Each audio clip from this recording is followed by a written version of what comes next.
Muy buenas a todos, sean bienvenidos a un nuevo episodio del podcast de Es lo que es. En esta ocasión me acompañan mis colegas Benjamín, Isabela y Rodolfo.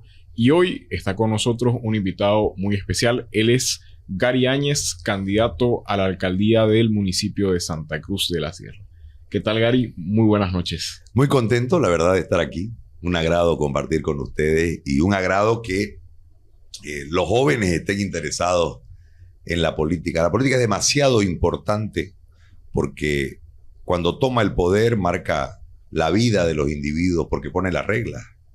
Y cuando uno ve que hay una desatención de un alto porcentaje de los jóvenes, le llama la atención. Cuando uno ve que hay jóvenes involucrados y que quieren ser parte de la discusión política, creo que hay que darles, como decimos nosotros, hay que darles campo, que entren, que participen, que sean parte. Muy, muy complacido de estar aquí. Contanos, Gary, ¿cuáles son tus propuestas para Santa Cruz de la Sierra? A ver, primero, nosotros tenemos que partir de un diagnóstico de la ciudad. La ciudad ha sufrido en estos últimos 5 años un abandono sobre el servicio producto de que el aparato corrupto del municipio fue sobre la recaudación. Corrupción en el municipio ha habido siempre. 30 años de una corrupción galopante, pero nunca sobre la recaudación. Es decir, el curso de la corrupción históricamente en Santa Cruz tenía un contrato de servicio, un contrato de obra civil, sobreprecio, el contrato que no se ejecutaba pero se cobraba, etcétera, etcétera. En el caso de esta gestión han ido directamente sobre la recaudación del municipio y se ha descuidado totalmente la gestión.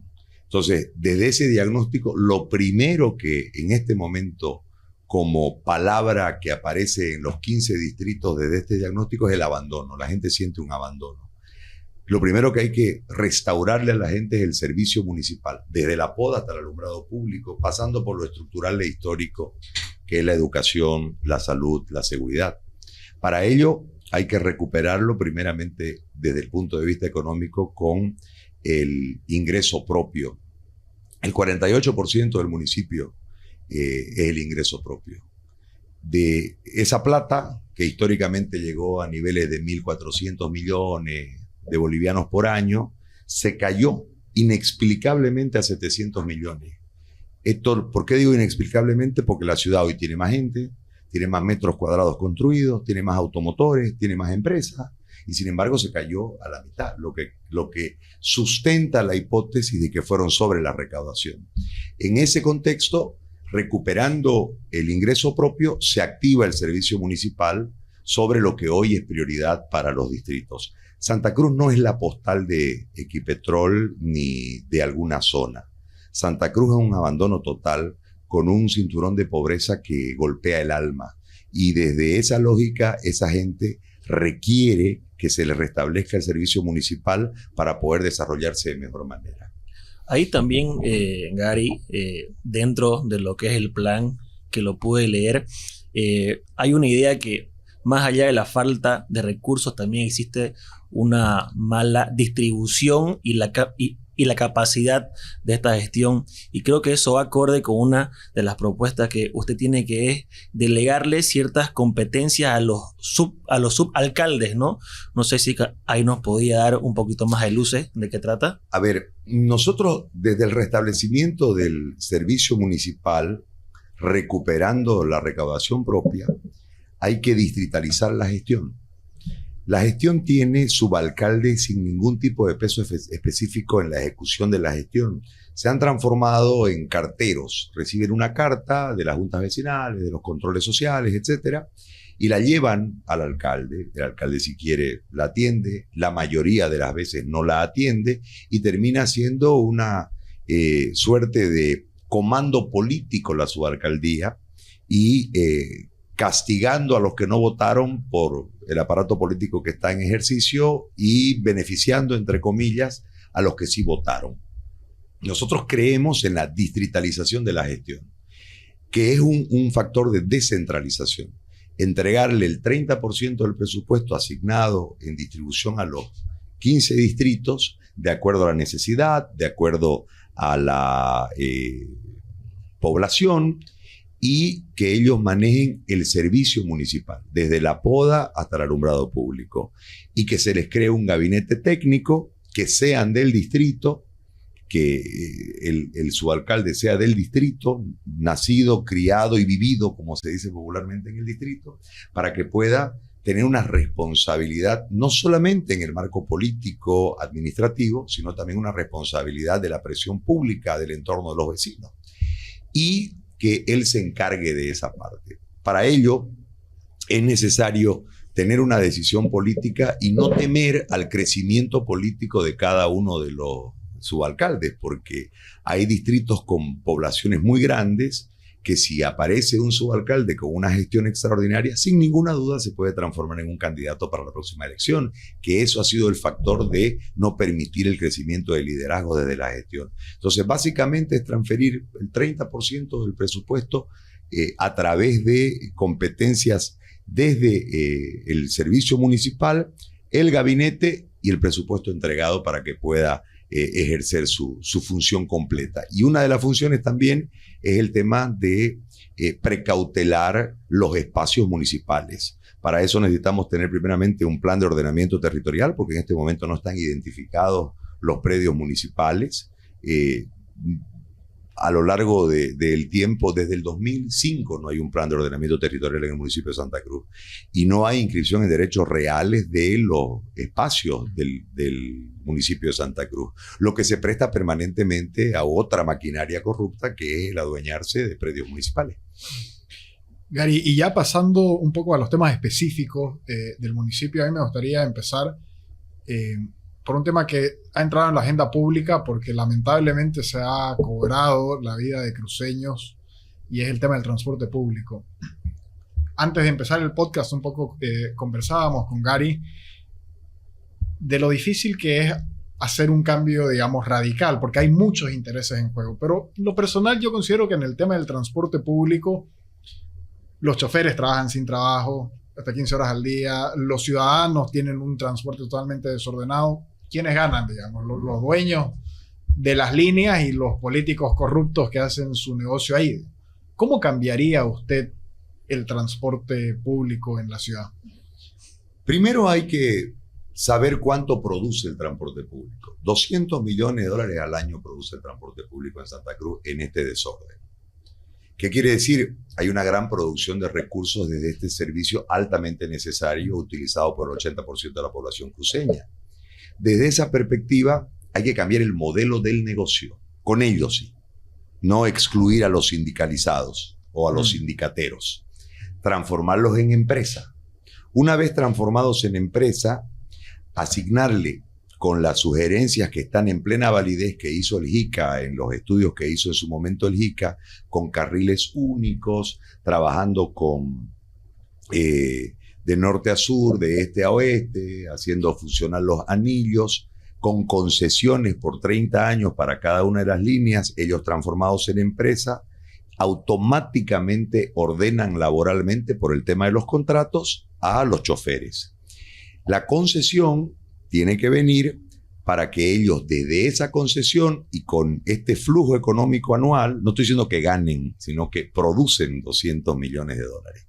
Desde ese flujo económico, ellos puedan a través de la banca privada cambiar la flota. La flota tiene que ser eléctrica y buses de transporte urbano con entrada y salida, con manivelas para ir parado, con asientos para ir sentado, con espacio para los minusválidos, con la altura para que suban también los ancianos, con todo lo que tiene que tener un servicio moderno de transporte. Todo esto desde el sexto anillo hacia adentro, con lugares donde pueda haber transbordo, es decir, paradas, que obligue a la gente a caminar entre 700 y 1 kilómetro por día, que eso sugiere la Organización Mundial de la Salud para que bajemos los índices de obesidad, los índices de hipertensión, los índices de diabetes, y automáticamente descongestionamos y abaratamos el servicio de salud.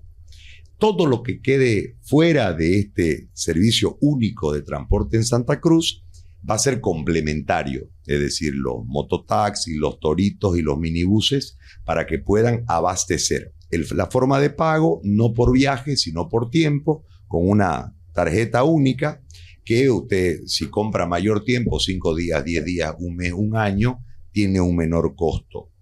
Esto incrementaría económicamente en un 30% para los empresarios del transporte, una vez transformados de sindicato a empresa.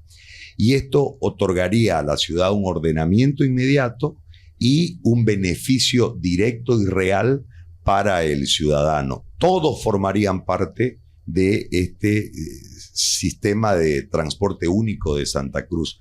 Esa es la única forma de poder reordenarlo. El problema es que los sindicalizados tienen miedo a que haya una empresa detrás de la propuesta que venga a sacarlos del negocio, que eso ocasionaría un gran problema social porque se quedarían sin fuente laboral, y no es esa la idea. Creo que Santa Cruz, con el crecimiento que tiene, 70,000 personas aproximadamente llegan de otras partes, más los que nacen, encuentra una posibilidad de los negocios de servicio de siempre crecer. Entonces, la lógica es terminar de convencer de que no es sin ellos, es con ellos. Y en caso de que se opongan, es sin ellos.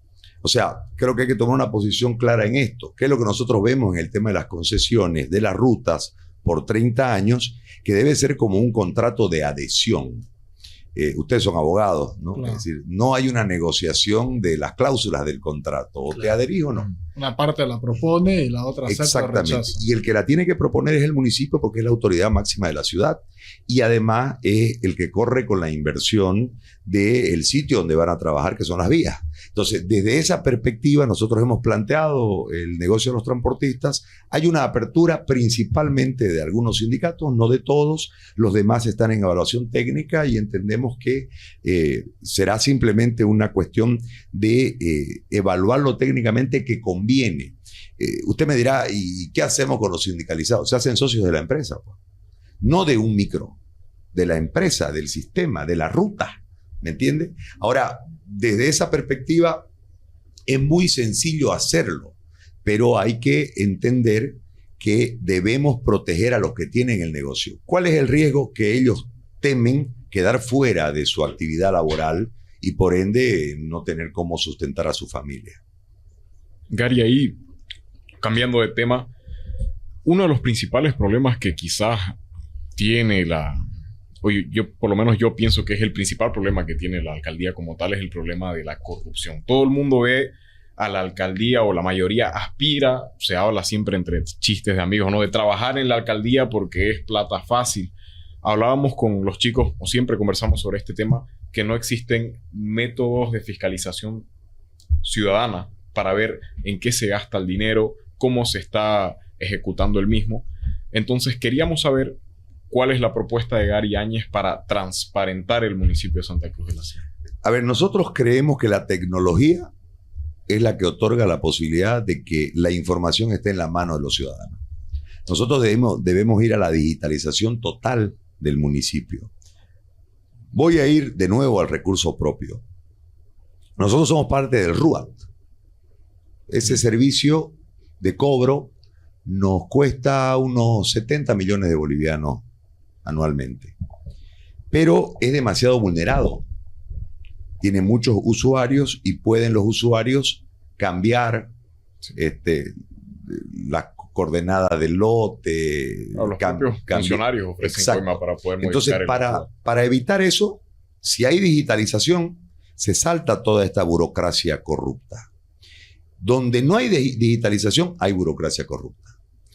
Ese es un principio. El segundo elemento es que hay que abandonar el RUAT y crear el propio sistema de pago impositivo del municipio de Santa Cruz, con todos los blindajes correspondientes, para evitar que siga fluyendo la plata. Cuando yo hablo que fueron sobre la recaudación, les pongo un ejemplo, así para que se entienda. Yo debo 100 bolivianos de impuestos de inmueble, ¿sí? Voy a pagar, aparecen los famosos tramitadores, que son externos al municipio, pero que tienen conexiones dentro del municipio con los famosos usuarios. Estos me dicen, debe 100, deme 50 y yo le pago su impuesto. Ingresan, cambian a través de este usuario, que ese sí es funcionario, y solo le ingresan 20 pesos al municipio. El ciudadano se beneficia, entre comillas, porque también termina siendo parte de la corrupción, con el descuento del 50%. El aparato municipal corrupto se lleva 30 y solo le ingresa 20 al municipio. ¿Cuánto perdió la ciudad? 80. Por eso es que se ha caído la recaudación. Para que esto no pase, nosotros debemos saltar a la burocracia corrupta, saltar el paso de la burocracia corrupta. Y para eso la única alternativa rápida y que le va a entregar información al ciudadano diariamente es una aplicación que contenga todo esto, para que el ciudadano pueda ver cuánto debe, pagar directamente desde la aplicación y evitar toda esta burocracia corrupta. Todo lo demás, porque hay ley para todo, pero se busca siempre la forma, porque la creatividad corrupta es impresionante, para poder saltar todos los candados que tiene. Después vendrán, a ver, el problema de la corrupción es que le saca la plata al municipio, le saca la plata a la gente, termina la gestión, vienen los procesos, puede terminar presa la autoridad, pero todo lo que evitó la corrupción de que se le entregue en servicio al ciudadano, ya no se lo devuelven al ciudadano. Ya pasaron 5 años sin foco, sin poda, sin médicos, sin pupitres, sin seguridad. Ya pasaron 5 años. Eso no se lo devuelve nadie al ciudadano. Y salvo la señora Sandra Velarde, que fue detenida en el proceso de la señora Angélica Sosa, que devolvió 30 millones de bolivianos, yo no recuerdo otra devolución económica. Entonces, la única forma de saltar todo esto es entregarle el poder a través de la tecnología, en una aplicación, en la digitalización del municipio, al ciudadano. Ahí, Gary, bueno, en la misma línea de la transparencia, hoy vemos que tenemos un alcalde que está preso preventivamente justamente por un delito que está vinculado a la corrupción pública y, bajo mi punto de vista, esto no es un hecho aislado, sino que es también parte de una estructura política que permite este tipo de actos ilícitos. De ser usted alcalde, ¿le haría usted una auditoría interna a toda la gestión de este alcalde? Hay que hacer un proceso administrativo, porque en realidad este kilómetro, comparado con los 5 años de sospecha, vamos a ponerlo en sospecha, de sospecha que tiene el pueblo de Santa Cruz sobre el alcalde, que lo llevó a un revocatorio, que no lo dejaba salir a la calle, no lo dejó ir a votar, no lo dejó carnavalear, porque en realidad no salía el tipo a la calle. O sea, la diferencia es que está preso ahora en Palmasola o preso en su casa. La diferencia está en el lugar, simplemente. Hace mucho tiempo que Fernández no sale a la calle porque la gente ha tomado reacciones sobre él. Primero hay que hacer un proceso administrativo interno, luego que la Contraloría haga y genere la auditoría correspondiente y los procesos judiciales si corresponden. ¿Cuál es el punto ahora? El aparato político de Johnny Fernández, en su acuerdo que lo llevó al municipio con fraude incluido, que lo sustentaba políticamente, que lo protegía políticamente, se acabó el MAS. Luego, cuando él pierde el partido, pierde la expectativa de poder. Entonces queda desprotegido políticamente y por eso, después de 120 denuncias, rechazó la fiscalía, más o menos. Pero un número increíble de denuncias tuvo Johnny y la fiscalía nunca las aceptó, siempre las rechazó. Lo que sí llama la atención es que en época electoral, 20 días antes de la elección, sí la acepte cuando el candidato que la hace era concejal y nunca le tiró ni un papirote a Johnny. Correteó Chulupi, correteó Tatuse, correteó Pesa, pero nunca fue sobre Johnny. Es decir, nunca tuvo la valentía, pese a que fue elegido para fiscalizarlo a Johnny, de hacerlo. ¿Por qué? Porque había un poder político muy fuerte, estaba el MAS detrás. Nunca lo enfrentó ese candidato hoy concejal al movimiento del socialismo, jamás. Es decir, nosotros decidimos enfrentarlo al MAS. Por eso es que fuimos e hicimos una opción política por un candidato nacional para derrotarlo al MAS. Nosotros nunca nos hemos escondido la pelea, digamos. Y no es un tema de hacerse hoy el valiente. Uno nace valiente o nace cobarde. Hay algunos que son cobardes nomás. Y van a morir cobardes. Nada va a cambiar ese escenario. Desde esa perspectiva, hoy el aparataje político, el tipo sin protección, viene el proceso. Y el proceso determina a través de un juez cautelar que vaya preso 100 días. Hay mucho por investigar, mucho por auditar, mucho por ver de la gestión. Y hay un entorno también que ha tenido una suerte de elementos contundentes desde la denuncia que nunca progresó en relación a lo que sucedió. Yo le digo un ejemplo. Un mes tenía Johnny en la alcaldía y vino la primera denuncia sobre un colaborador de él que cobraba a los empresarios por pagarle lo de la anterior gestión. Un ciudadano de apellido Peña. Luego, su jefa de Parques y Jardines terminó detenida y el caso quedó esfumándose. Muchos cargos sobre los administradores de los impuestos municipales. Muchas denuncias, muchas cuestiones. En el caso de obras públicas, en el caso de seguridad ciudadana. O sea, si uno recorre mentalmente la gestión, muchísimo. Entonces, no hay otra escapatoria. Hay que hacerle un proceso administrativo y luego con la Contraloría generar las auditorías correspondientes y en base a eso ir a la justicia para procesar. Lo que hay que ver es cómo se hace para que devuelvan la plata. Oye, Gary, una pregunta, ya que usted mencionaba este poder político que estaba detrás de la gestión de Johnny Fernández, digamos, como apoyo del movimiento al socialismo. Volviendo un poco a lo que fue la anterior elección de alcalde, usted estuvo, pero ahí de llegar, digamos, a la silla municipal. ¿Qué tan determinante cree que usted que fue el movimiento al socialismo en la victoria de Johnny Fernández? Absolutamente, fue una orden política. Nosotros ganamos la elección. ¿Se la robaron? Entre los dos. No a mí, a la gente. Porque a la gente que vota. Quería un cambio, una transformación, creía en la transformación, cree en la transformación. El problema fue que, yo le doy un ejemplo, con 40,000 votos se imponen, este es un dato del Tribunal Electoral, los concejales nuestros a los concejales de UCS. Y supuestamente yo pierdo la elección con menos de 5,000 votos. La tendencia en esos días era que yo estaba arriba 2,5 puntos, 3 puntos, hasta que hay una interrupción, se apagó la luz, lo que siempre. La típica. El martes. Yo voy a la corte, nosotros hacemos una vigilia, hasta el viernes peleamos allá afuera. Yo me entro, todo un despelote. Y ellos hacen un montón de impugnaciones sobre mesas que habíamos ganado nosotros. Y el tribunal le da razón. Nosotros hacemos otro bollo de impugnaciones sobre mesas de ellos, que tenían observaciones, y no nos tira pelota. Cuando no le daba el margen, ¡pac!, apagan la luz. Y cuando retorna, después de un montón de cosas internas, porque licenciaron a los transcriptores, un montón de cosas internas que lo sabe el sistema, lo que yo llamo la élite, lo sabe la élite. Cuando vuelven del corte, que se interrumpe 22 horas en internet el conteo. Cuando vuelven, él aparece un punto arriba de nosotros. Mágicamente.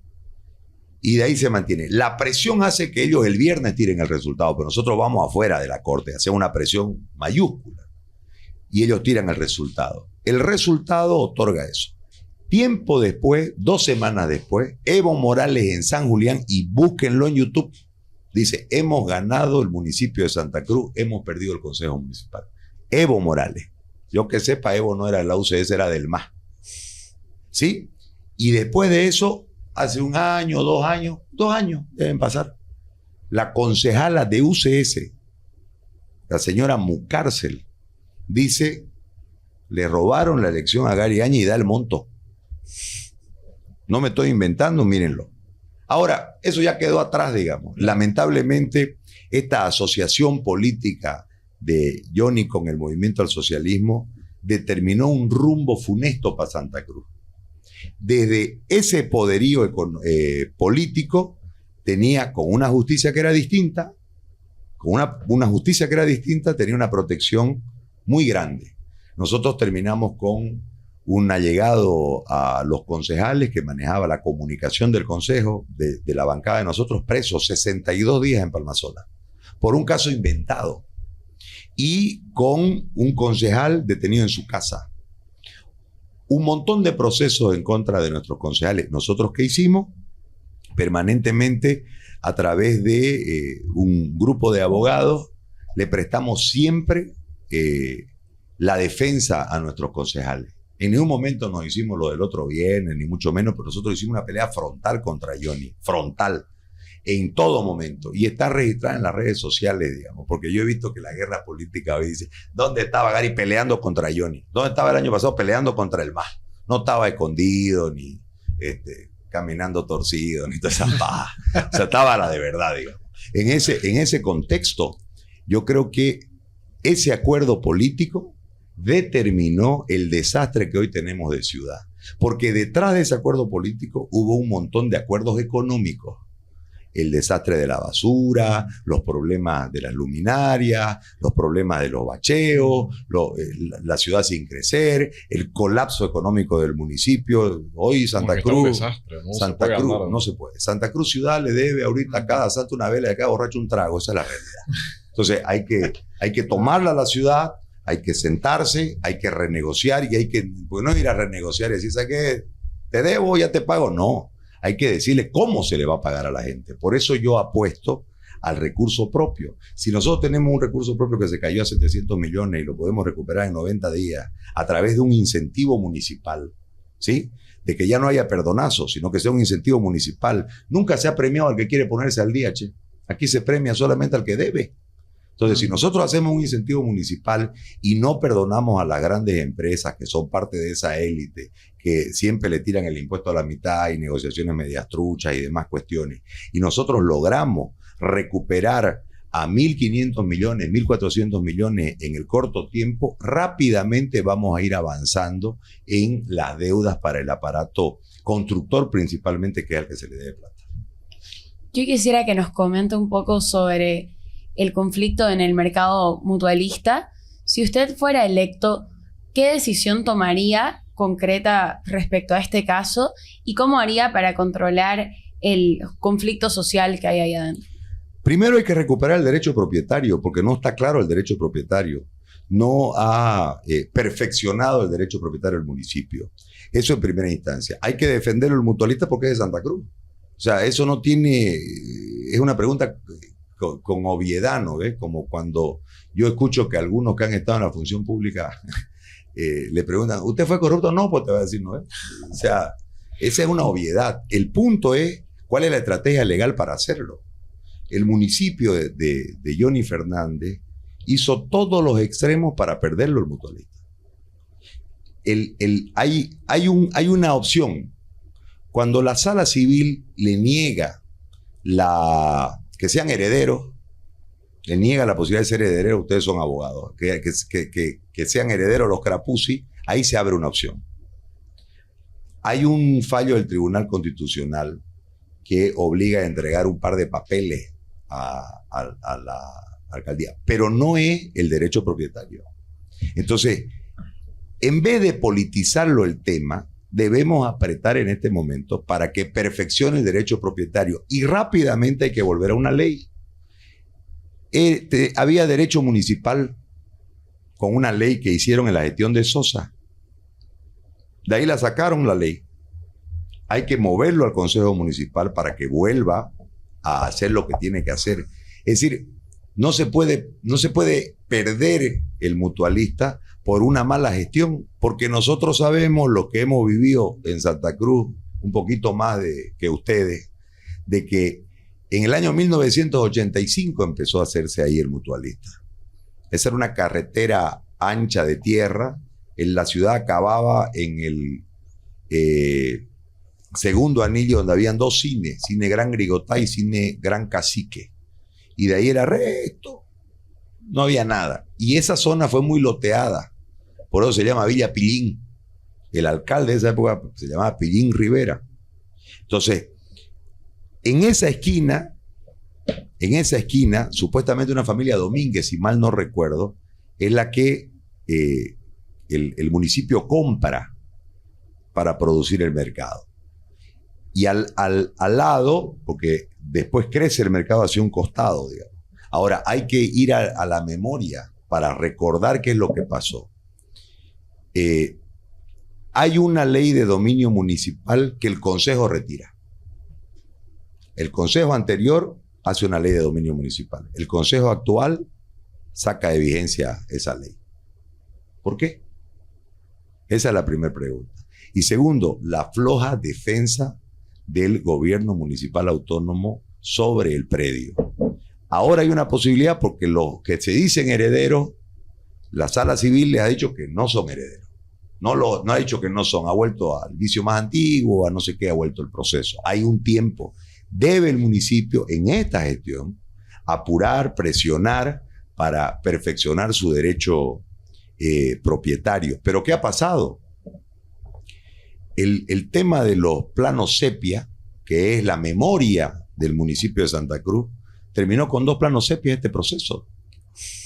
Entonces, políticamente, el aparato se movió en la campaña y no regales el mutualista, si yo no soy por autoridad, che. O sea, yo soy un candidato buscando una opción para ser alcalde de Santa Cruz. Que conteste pues el que era concejal. Ese que conteste. ¿Dónde estaba? Caminando estaba, ¿no es? Claro, en vez de estar defendiendo al mutualista. ¿Cuándo lo defendió, pues? Entonces, la lógica es que es sencillo, pues, ¿no? Dice que el que le echa sus males a otro descansa. Cobardemente, él nunca se paró de frente al proceso para exigir que perfeccionen el derecho propietario sobre el municipio, sobre el mutualista. El mutualista es de Santa Cruz y es una obviedad defenderlo, pues. Nadie va a decir que no lo va a defender el mutualista. Pero el tema es cuál es la estrategia legal, pues. ¿Dónde está la estrategia legal? Eso es lo que no hemos tenido en esta gestión. ¿Se puede defender? Claro, se puede defender. ¿Se puede recuperar? Claro que se puede recuperar, pero tiene que haber voluntad política para hacerlo, porque hay un conflicto social muy grande. No se olvide que el mutualista tenía un proceso con la UPRE. La UPRE de Arce iba a hacer un mercado ahí. ¿Por qué no se hizo el mercado? Porque el derecho propietario no lo había perfeccionado el municipio. Por eso que la UPRE no mete la plata. Estaba todo aprobado para hacer el mercado. Y después eso se quema. Raro, ¿no? Muy raro todo, pues. Lo que pasa es que la gente no hace memoria de lo que realmente sucedió. Entonces, es sencillo en el aparato político echar la culpa a este. No. Los responsables son los que estaban en ejercicio político. Desde el alcalde, los secretarios y los concejales. Gary, hay un tema muy importante también para saber tu opinión, que es un tema que es muy susceptible y está muy acorde a lo que opina el ciudadano a pie, que es el tema de las encuestas y también las encuestadoras. Hemos visto cómo paulatinamente se han ido equivocando estas empresas que siguen siendo las mismas que hacen las encuestas de hace mucho tiempo. El año pasado vimos cómo el primero acabó tercero y el tercero acabó primero. Ahora vemos... Quinto era el presidente. Ahora vemos cómo estas mismas empresas ponen ciertos datos muy por encima uno sobre otro. ¿Crees que estos que se muestran en la tele refleja lo que se ve en la calle o simplemente se responde a intereses que están por detrás de todo esto? Yo no puedo comentar las encuestas porque me inhabilitan, pero yo voy a hacer... Primero, las encuestadoras cambiaron de nombre. Desde el 2009 vienen manipulando o intentando manipular el aparato. Primero con grandes contratos con el Estado boliviano, porque han sido los medidores del Estado boliviano, con el MAS como gobierno. Segundo, me llama la atención que los medios de comunicación arriesguen su credibilidad. ¿Por qué la arriesgan? Porque la élite está detrás. ¿Qué es lo que se intentó en este arranque de campaña electoral? Se intentó cerrar la competencia. por la fragilidad del candidato al que apostaban. Cerrarla la competencia. Ya no compitan. Esto está cerrado. La realidad con la gente es otra. Lo que pasa es que la élite permanentemente se olvida de esa gente. Santa Cruz no es una ciudad rica. Santa Cruz es una ciudad con ricos de pobres. El 80% de la población es pobre. Nosotros tenemos una clase media cada vez más chica, con menores opciones, con menores servicios, con menores seguridades laborales. Y tenemos una clase influyente, lo que yo denomino la élite, que se ha enriquecido con los negocios del municipio, que se ha enriquecido con la plata pública, que ha negociado desde la basura hasta los focos. Y son los mismos. Cambian de nombre, hacen asociaciones accidentales, todo un verso. Pero son lo mismo. Entonces nosotros hemos decidido pararnos enfrente a la élite. Y nosotros, más allá de lo que quieran manipular, tenemos un contacto directo con la gente. La gente no tiene pavimento. La gente no tiene luz. La gente no tiene agua. La gente no tiene alcantarillado. La gente no tiene médico. La gente no tiene colegio. La gente, el grueso de Santa Cruz. Cuando uno observa esa situación, uno pregunta. La lucha de los 60 y los 70 era porque estábamos lejos de todo y cerca de nada. La ley de Bush, que era la ley de regalía, no se había hecho plata. Don Melchor Pinto decide enfrentar una lucha política que cuesta un montón de vidas y un montón de abusos a esta ciudad. Y don Melchor Pinto aterriza en la necesidad ese 11% que tal vez era inentendible para el grueso de los 80,000, 100,000 cruceños que éramos en ese momento. Y dice, el 11% es luz, agua, pavimento. ¿Sí? Hoy, en el 2026, en la ciudad de Santa Cruz, ni hablar en provincia, pero en la ciudad de Santa Cruz, el problema sigue siendo luz, agua, pavimento. En un gran porcentaje de la ciudad. Esa que no se muestra en las revistas, esa que no se muestra en la tele, esa que no aparece cuando promocionamos la ciudad. Esa que tiene que ver, por ponerte un ejemplo, en el distrito número 6, donde hay que caminar 8 kilómetros, caminan de un barrio para poder llegar al asfalto. Que llueve y no tienen servicio de transporte y la moto le cobran 2 pesos más. ¿Qué 2 pesos para una clase social que ignora a esta otra clase? Es nada, pero 2 pesos para uno que vive con 10 al día es la diferencia entre una comida u otra comida. Gente que vive de esta manera, sale el padre y la madre a trabajar todos los días, logra entre 12 y 15 bolivianos entre los dos de lo que changuean. Viven debajo de un árbol de palta, compran pan para que puedan con agua de palta, tomar y desayunar un pan que lo dividen entre 5 o 6 hijos, más la madre de uno de ellos que vive ahí. Con un grifo en un costado, con una poza séptica que no es séptica, es un pozo que le sirve de baño. Y medio comen. ¿Qué comen? Un hueso cuando encuentran un poquito más de plata con un poquito de arroz. ¿Qué cenan? Otra vez, un pan que lo dividen con esa hoja que la zambullen y la hacen té, agua de palta. Esa es la realidad de una enormidad de cruceños. Esa Santa Cruz no la quiere ver Santa Cruz. Esa es la Santa Cruz que a mí me mueve a enfrentarme con la élite. Porque está bien que hagan negocio, pero no a costilla de la pobreza de la gente. O sea, esto no puede seguir así.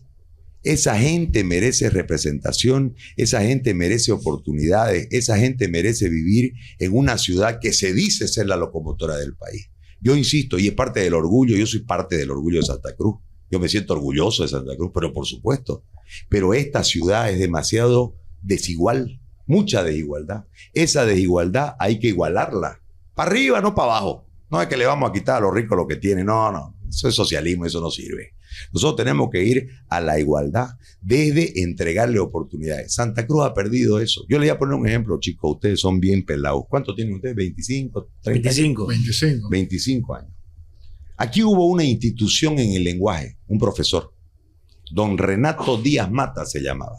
Una institución del lenguaje. El señor pasaba clase en el colegio alemán. Era el profesor del colegio alemán. Pero también era profesor del Nacional Florida.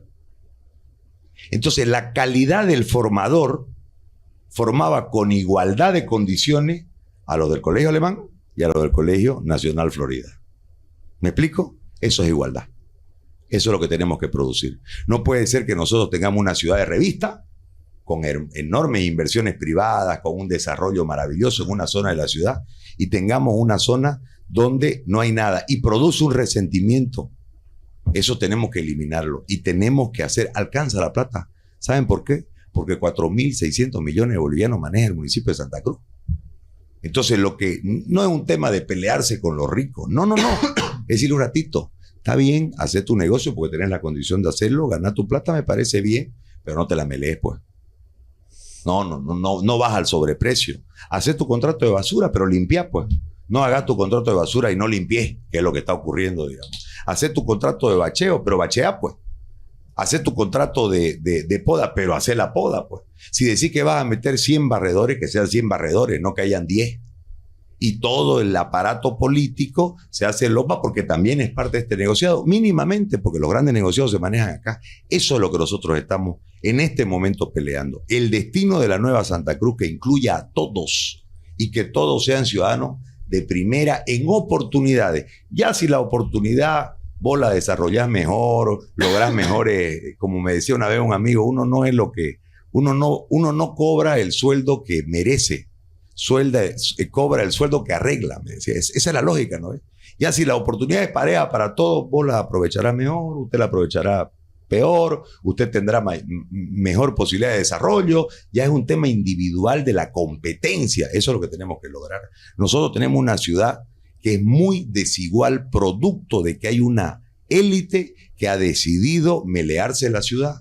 Lo viene haciendo hace 30 años y lo quiere hacer por 10 más. Nosotros estamos desde esa perspectiva tomando a la gente de los distritos, la más abandonada, y le estamos explicando nuestro plan, que es el único plan real para que ellos tengan igualdad de oportunidades. Gary, se nos ha ido el tiempo. La verdad que te agradecemos un montón. Yo soy agradecido. Ha sido una charla bastante enriquecedora, podríamos decir. Así que, bueno, igual les agradezco a ustedes, chicos. Mil gracias, Gary, y te deseamos lo mejor de los éxitos para estos últimos días que quedan de campaña antes de las elecciones. Y nada, gracias a ustedes por vernos una vez más. Gracias, Gary. Gracias, chicos. Buenas noches. Gracias a ustedes.